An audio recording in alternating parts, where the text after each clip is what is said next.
आज हम 9th class की एक्सरसाइज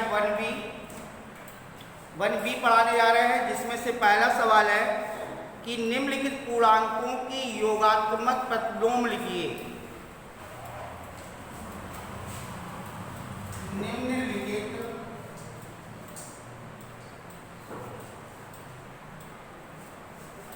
पूर्णांकों की योगात्मक प्रतिलोम लिखिए।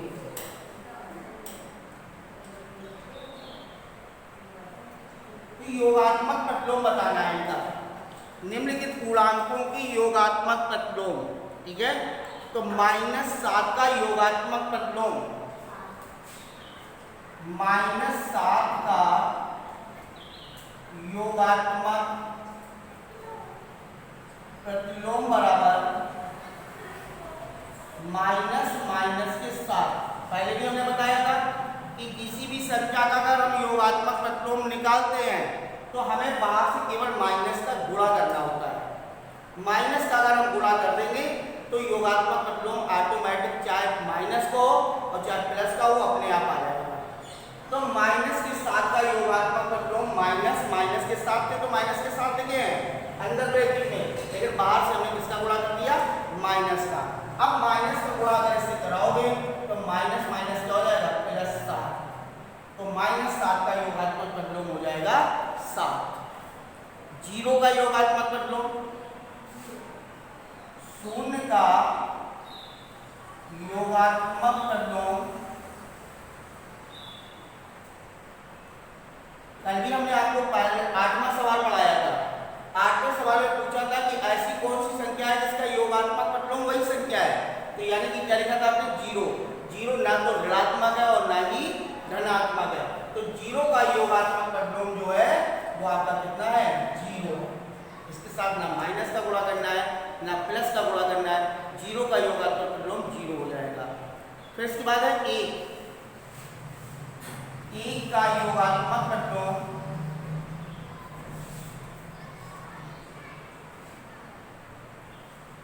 योगात्मक प्रतिलोम बराबर -1, बराबर आ जाएगा -1। ठीक है, तो इसके बाद है -a + b का योगात्मक प्रतिलोम, -a + b का योगात्मक प्रतिलोम,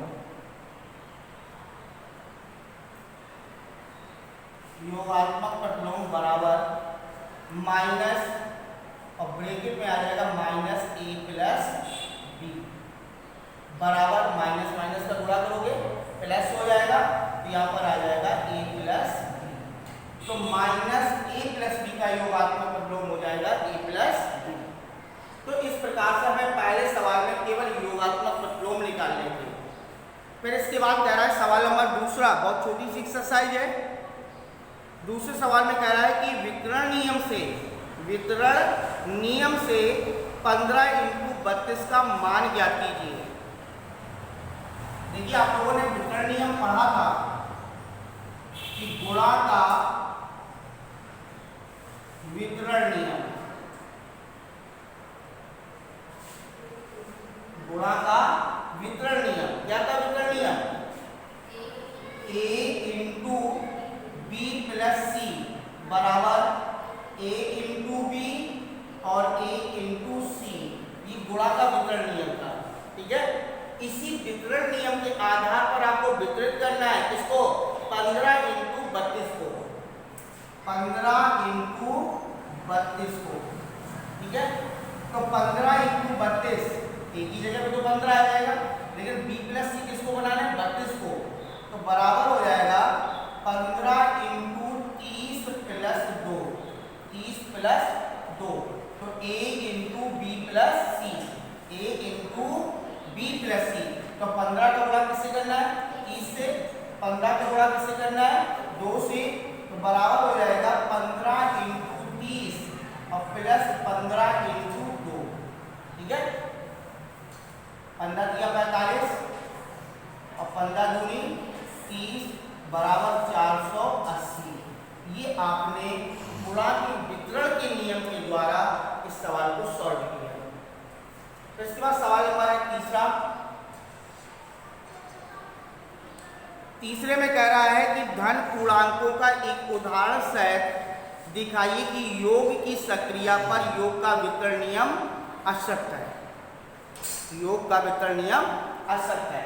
अब यहाँ पर सबसे पहले जैसे गुणा का वितरण नियम है a into B B plus C, आपके पास लिखा हुआ a into B plus C, तो a इंटू बी और a इंटू सी। अब जरा देखिए, अगर हम गुणांक योग का वितरण नियम, योग का वितरण नियम अगर बनाते हैं तो योग का वितरण नियम इस तरीके से बनाओगे, क्या बनाओगे, a plus B plus C, a plus B plus C. अब जरा ध्यान देना, अगर a को b के साथ जोड़े, a को किसके साथ जोड़े, c के साथ, तभी तो वितरण नियम होगा। तो बराबर हो जाएगा a प्लस बी और प्लस a प्लस सी।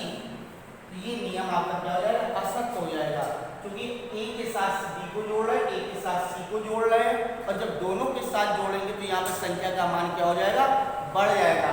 जैसे कि उदाहरण के तौर पर लिख लो,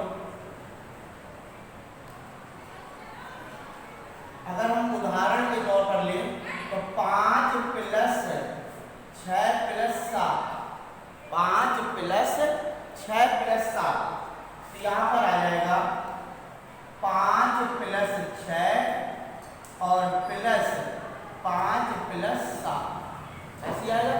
अगर इस नियम में रखते हैं तो 6 5 कितने हो जाएंगे, 11, और ये हो जाएंगे हमारे 12, तो 11 और 12 कितने हो गए, 23, है ना। और जबकि इनका टोटल कितना हो रहा है, 13 5 18 हो रहा है। अगर इसको जोड़ेंगे तो 5 प्लस 6 प्लस 7 बराबर 12, कितना हो जाएगा, 18। इसका योग 18 और इसका योग कितना हो रहा है, 23 हो रहा है। ये नियम क्या है, असत्य है। योग का वितरण नियम असत्य है। योग का वितरण नियम असत्य है।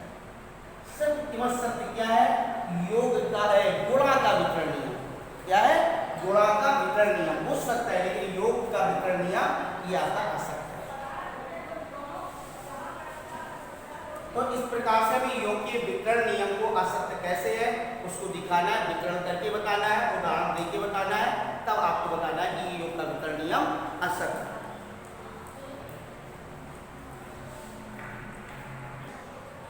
तो अगला सवाल है चौथा, कह रहा है कि पूर्णांकों का योगात्मक एक अद्वितीय नियम होता है।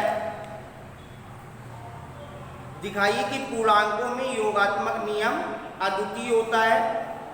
तो हम मान लें कि a एक पूर्णांक है, क्या मान लें, कि माना a एक पूर्णांक है, माना a एक पूर्णांक है जिसमें दो योगात्मक, जिसमें दो योगात्मक b और c है, b और c है। तो यहाँ पर इनको हम दर्शाएंगे कि योगात्मक नियम को परिभाषित करते हैं। योगात्मक नियम को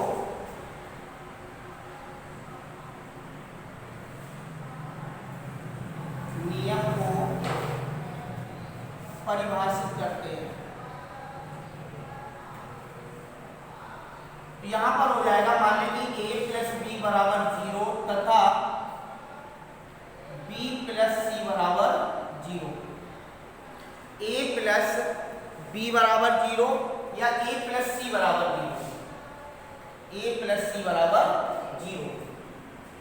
तो a प्लस बी बराबर 0 और a प्लस सी बराबर 0, तो यहाँ पर हो जाएगा a प्लस बी बराबर हो जाएगा a प्लस सी, ठीक है। तो दोनों तरफ से a कैंसिल कर दो, तो b बराबर किसके हो जाएगा, c के, b बराबर c के हो जाएगा। तो यहाँ पर जो b बराबर c के है, b जो है सी का आपका योगात्मक पूर्णांक हो सकता है कितना पे ला सकते हैं, या माइनस पे अगर चाहो तो माइनस में भी कर सकते हो कि a माइनस बी बराबर 0 और a माइनस सी बराबर 0। जैसे प्लस में लिया उसी प्रकार से माइनस में ले सकते हैं, और जब इनको लाएंगे तो यहाँ पर योगात्मक के रूप में हो जाएगा। तो a जो है a b और c का क्या है, a की योगात्मक पूर्णांक है। तो यहाँ पर ले लेंगे नेल्सन नियम से,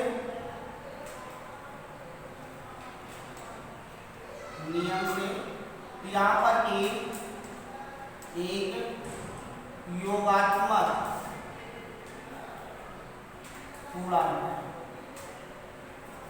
तो a हमारा जो है वो आपका योगात्मक पूर्णांक हो जाएगा।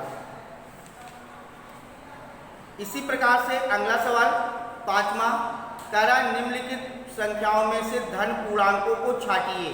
धन पूर्णांकों को छांटना है। 8 माइनस 6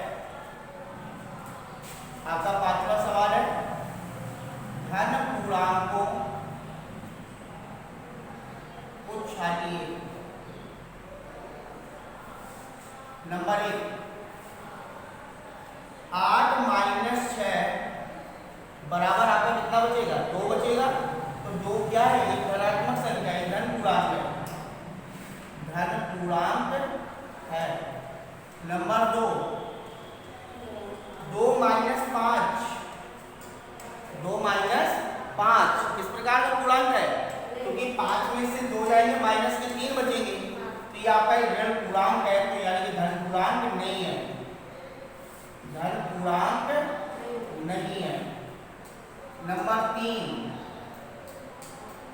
1 भाजक 3 बराबर 1/3 हो जाएगा, और 1/3 आपका क्या है, धन पूर्णांक है।